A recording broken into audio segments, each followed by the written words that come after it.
The truth is, everybody's lazy in one way or the other, including me. Before you get it, it's like 2,000 years before you get it. Yes, and I'm like, relax, not be the same thing. Come on, let me show you the way. I'm Igbo. Yeah, I'm Igbo. Adima, thank you. You. Adima, you are teasing me, pa. You know, I'm going to go the Ghanaian route now. They will be like, oh, it has ended for me. I can't get scholarship, but I hope. I don't speak French yet.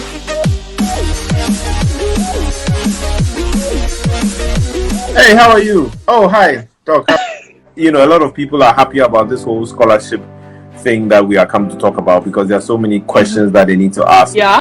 Oh, thank you so much. You know, most times when people want to go abroad, like when people want to study, especially their graduate study, specifically their graduate study, because we handle graduates, right? So when people want to get additional degrees, like, okay, what do I do? There may be reason why that person may not be able to, like, you know, get it in their country, and a reason why they may want to travel out to get their graduate studies, right?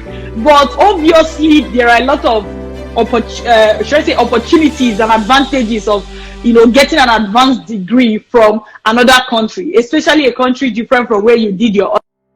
For example, somebody who has finished her undergrad in Ghana may want to go to, you know, US, UK, Canada. I'm talking to you, Canada, from Canada today. So, you know, sometimes people want to travel, and there are a lot of advantages, right? Because most times when you travel out and you get your degree and you come back to your country to work, a lot of companies pay you more because they feel like at least you have gotten another perspective, right, compared to someone who studied in one particular place. So oftentimes we see people want to travel out to get their advanced studies, but then you know, the challenge is usually, how do I get this admission? You know, and again, how do I fund it, right? And that's where the scholarship thing really comes in. Are there really scholarships abroad? Are there scholarships available? Yeah, there are scholarships. There are scholarships. There are scholarships, and it's surprising to know that most times, from data that a lot of platforms have analyzed, a lot of organizations bring out scholarship, but there are lesser number of people applying for it. You know, there are lesser number of people applying for this scholarship, and you know, this is contrary to what one would think, because in everybody's mind is like, well, I'm looking for scholarship, where do I get it? So when they hear that some organizations brought out scholarship and they have to put back the money at the end of the day, it's like, it doesn't even sound real, right? And that's the reason we are doing a lot of all this info session, to really enlighten people about the scholarships that are there. Right. Okay, that's good. So if yes, of course, is everyone, why is everyone not getting the scholarship? Is it because people are not applying? Okay. All right. I'm going to approach that question from a particular angle, which is the angle of why people are not getting scholarship, even though there are scholarships, right? So let me categorize scholarships into two, right? There are the scholarships that most people know about. Like, for example, if I say Commonwealth Scholarship, you know, it kind of sounds familiar. There is also this other scholarship, they say Chevening Scholarship, you know, for people going to UK. There are a lot of popular scholarships. So, but there are also some other scholarships that I call hidden scholarship, right? But let me talk about the popular scholarship, for example. So when there is a scholarship and everybody knows about it, most times this scholarship, they are going to, let's say they say, for Chevening, we want to take 100 people, or let's even say 1,000 persons. What you're going to see is at the end of the day, because these scholarships are popular, right? You see 10,000 people apply for it. 20,000 persons apply for it. At least the last time I heard, and that was like 2 years ago, 1,000 people applied for Chevening, and they were just hundreds. You see, so because people are often applying for the scholarships that are very popular, right? It's like those ones that are popular, they are very hard to get. Meanwhile, there are so many other scholarships that are there, but people are not applying for it. You see, so that lack of information is the number one hindrance why people don't get scholarship. Okay, so the next question is, for somebody who wants to travel abroad, how do they get started? Oh, okay.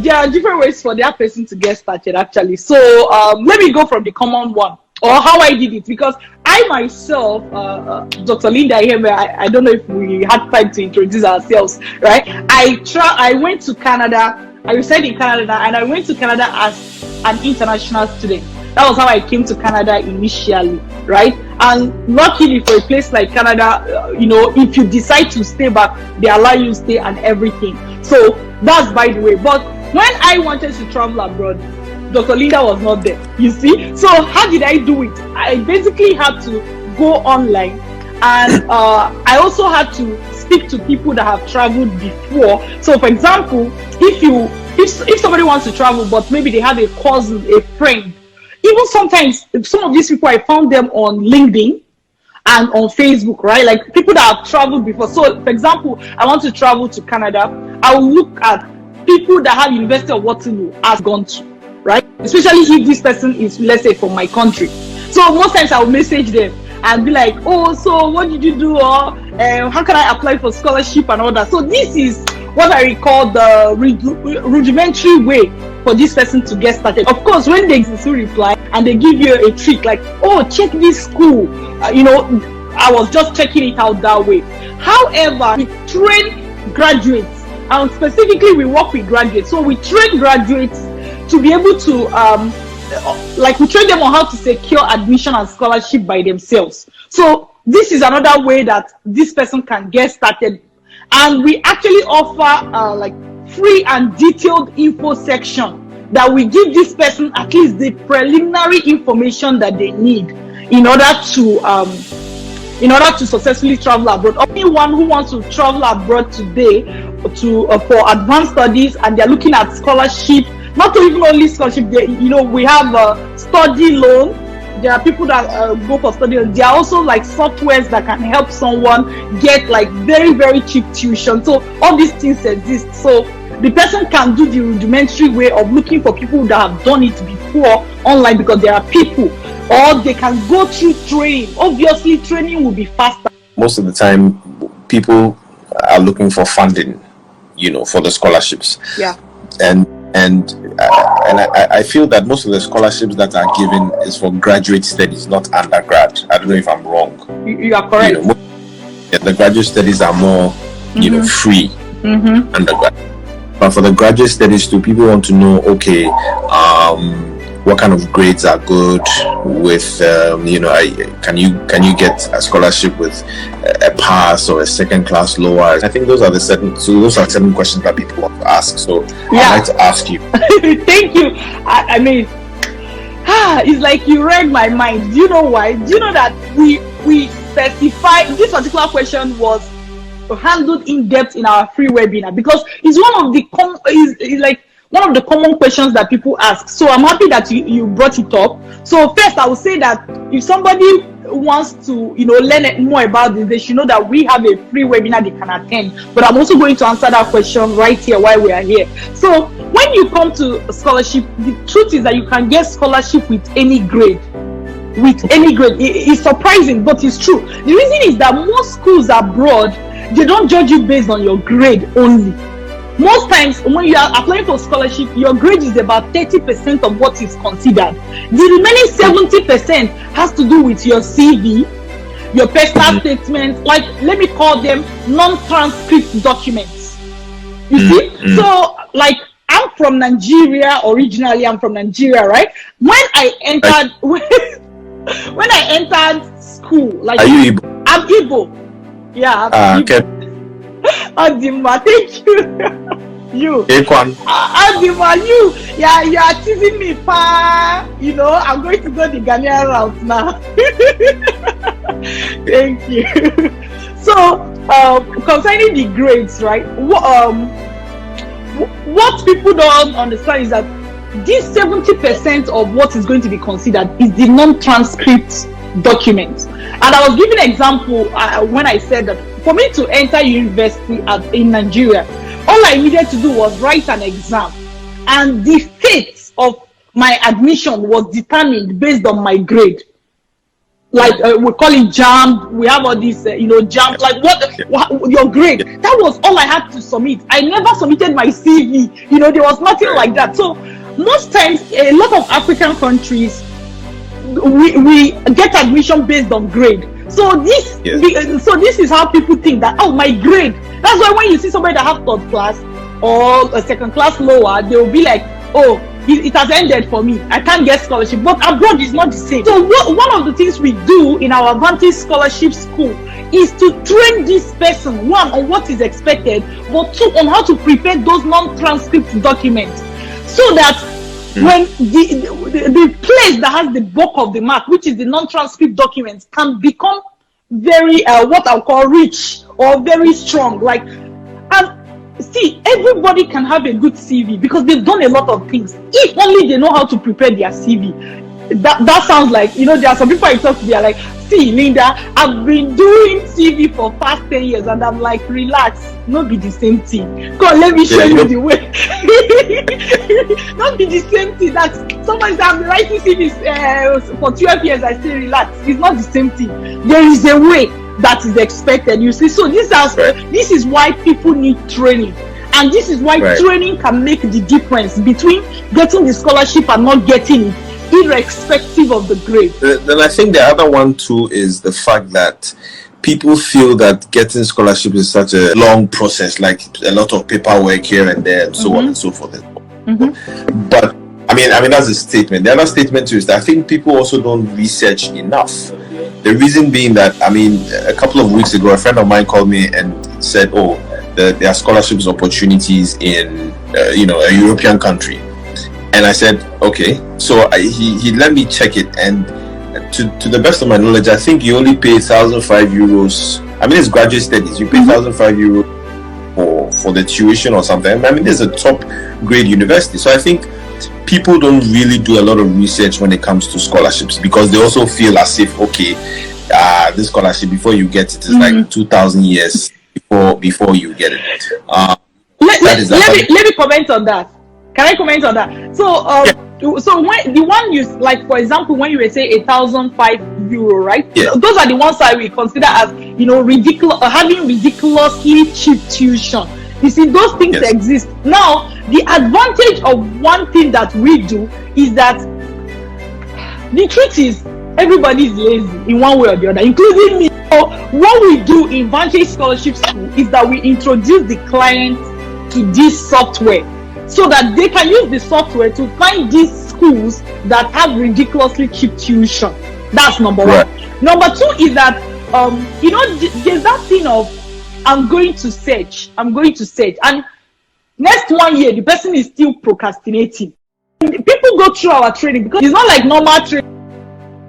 When you finish, you go and start searching while you are doing the training. So it's like, today we are doing school search, you have to go and search school, and so it forces people to take action there and then, and help the person to eliminate that aspect of procrastination, which everybody has a little bit of it, and it's not insult. There are different ways to ensure that you get scholarship if you really want to go for it.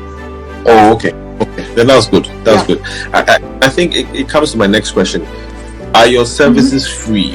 When people contact you, are you going to charge them for the consultants, or are you going to charge them to go through, and so on and so forth?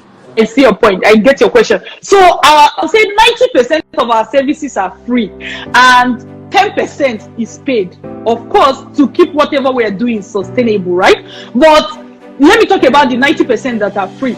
Like when people follow my page, for example, Dr. Linda Iheme on Instagram, or on Facebook. I'm on Facebook as well.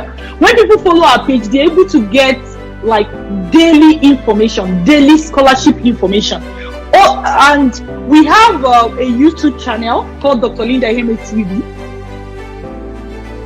Over 150 videos. We have detailed videos that explain these things, and they are free on YouTube. So I was saying that I think for people to have scholarships of so many thousands of dollars, I don't think it will be an issue to, go through you. You know what I mean? Because the truth is, we all want to have higher education. And so what I say is that I would recommend a lot of you guys who want scholarships to go through you so that you can have a higher education. There are so many opportunities out there. And so let us seize the opportunity as it comes, always when it comes, so we'll be able to go out there to the world and explore. And I just want to say, you're doing such a wonderful job by allowing people to have equal opportunities across the world or around the world. And God richly bless you, madam. Thank you. Thank you. And I just want to entreat everybody to contact you if they have any questions on scholarships. Yeah, sure. They were asking if this opportunity was for Ghanaians only, and the answer is no. It's for anybody. Like the way I describe it is, if you can hear English and if you can hear and understand me now, then you can take advantage of our program, because it's a training, is in English. Unfortunately, I don't speak French yet. So I hope. I don't speak French yet. Don't handle Canada only, right? So we handle people going to high income countries like US, Canada, UK, Australia, New Zealand, a lot of all the high income countries, because the principle to be able to secure scholarship in these countries are pretty much the same. You're all the best, and greet all my Canada people for me. Okay, thank you. Bye. Bye.